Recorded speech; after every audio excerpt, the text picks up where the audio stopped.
Chip de potência, remap, parametrização, remapeamento, chipagem, não importa o nome ou o termo que a gente vai usar aqui. O que importa é que, independente do nome, a gente vai estar sempre falando do mesmo serviço, a reprogramação eletrônica veicular. E é sobre ela que a gente conversa nesse nosso vídeo. Imaginem que todo carro eletrônico tem um cérebro chamado central de injeção eletrônica. E essa central, esse cérebro, é responsável por controlar os sensores e os atuadores daquele carro. Então, por exemplo, é a central de injeção quem vai controlar o tempo de injeção, o limitador de RPM, o limitador de velocidade quando aquele carro possui, limitador de torque, marcha lenta, pressão de turbo, qual combustível aquele carro vai usar e também qual é a potência que ele vai andar. Com base nessas informações, a gente já sabe que lendo a memória original dessa central, ou seja, que tendo acesso à memória que está armazenada nela, a gente consegue alterar esses parâmetros originais. Mas qual que é a finalidade de ter acesso e alterar esses parâmetros? Porque através dele a gente pode, por exemplo, melhorar o desempenho daquele carro, tendo em vista que é a central que controla com qual potência ele vai andar. Ou então, a gente pode alterar o combustível que esse carro está andando. Imaginem que na década de 90, início dos anos 2000, a gente ainda não tinha aqui no nosso mercado veículos flex.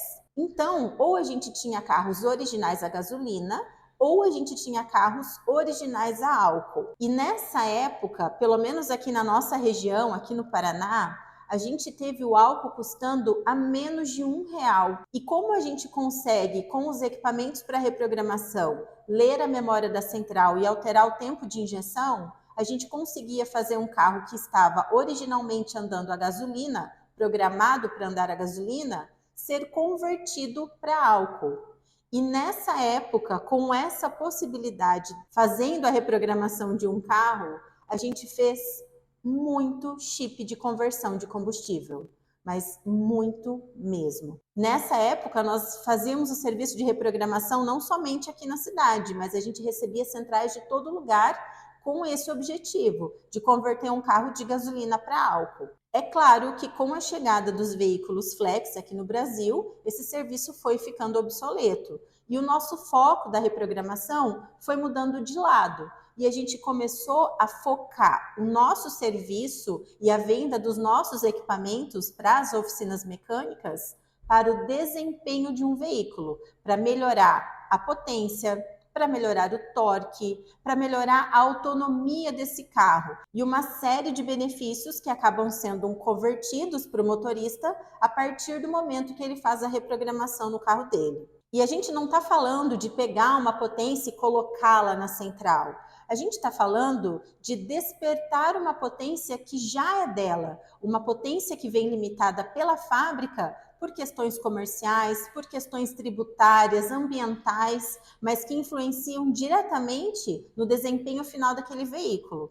Como exemplo, eu posso citar aqui para vocês duas BMs. A gente vai falar aqui de uma BM 320, essa BM ela tem 184 cavalos, e a gente vai falar de outra BM 328 com 245 cavalos. Esses dois carros, mecanicamente falando, são iguais. São da mesma montadora, possuem o mesmo motor, têm o mesmo sistema de injeção eletrônico, mas se a gente lê o mapa original dessas duas centrais de injeção, a gente consegue ver que a limitação está apenas na central de injeção. E é nela que a gente consegue liberar a potência que está faltando para que esse carro ande com mais desempenho, com mais torque e com mais autonomia. E é claro que essa não é a única diferença entre esses dois carros. São carros que também são vendidos a preços diferentes. E isso não acontece somente com a linha leve, somente com carros de passeio. Esse mesmo exemplo, ele se replica às outras categorias de veículos, como por exemplo, a linha truque ou então a linha agrícola.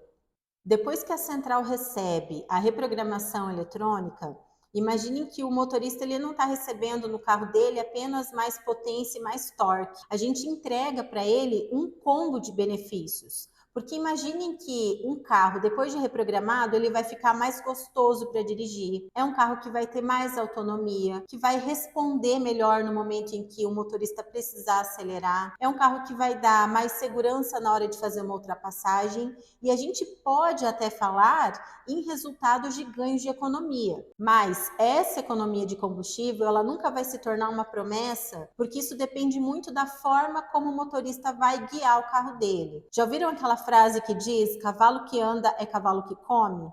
Essa frase, ela se aplica muito bem nessa situação, porque imaginem que, num primeiro momento, quando um cliente faz o serviço de reprogramação no carro dele, a tendência, pelo menos nos primeiros dias, é que ele pise mais para sentir como aquele carro vai responder. E isso, consequentemente, vai trazer um gasto maior de combustível. Isso é natural. Mas, com o passar do tempo, conforme ele conseguir dosar do pé, sabendo que em determinadas situações, em determinados momentos, ele não precisa mais pisar tanto para aquele carro responder, a tendência é que ele tenha um carro mais econômico. Mas, como eu disse no início, não é uma promessa que a gente pode fazer, porque depende exclusivamente da forma como esse motorista vai andar com o carro dele. Os benefícios de um serviço de reprogramação eletrônica, eles vão se estender por todas as categorias de veículos, mas esses benefícios mudam de acordo com o perfil do cliente, de acordo com o veículo e o que a gente tem de possibilidades dentro de uma central de injeção. A gente também vai falar disso nos próximos vídeos, abordando cada categoria de forma individual, para que vocês entendam como eles se aplicam para cada perfil de cliente. Mas antes disso, é preciso deixar claro aqui, muito bem explicado para vocês, como a gente chega nesse resultado final. Quais são os equipamentos necessários para que a gente tenha o acesso a essa memória dessa injeção e quais são todos os procedimentos adotados para que um serviço de reprogramação eletrônica seja bem executado. E é disso que a gente fala nos nossos próximos vídeos.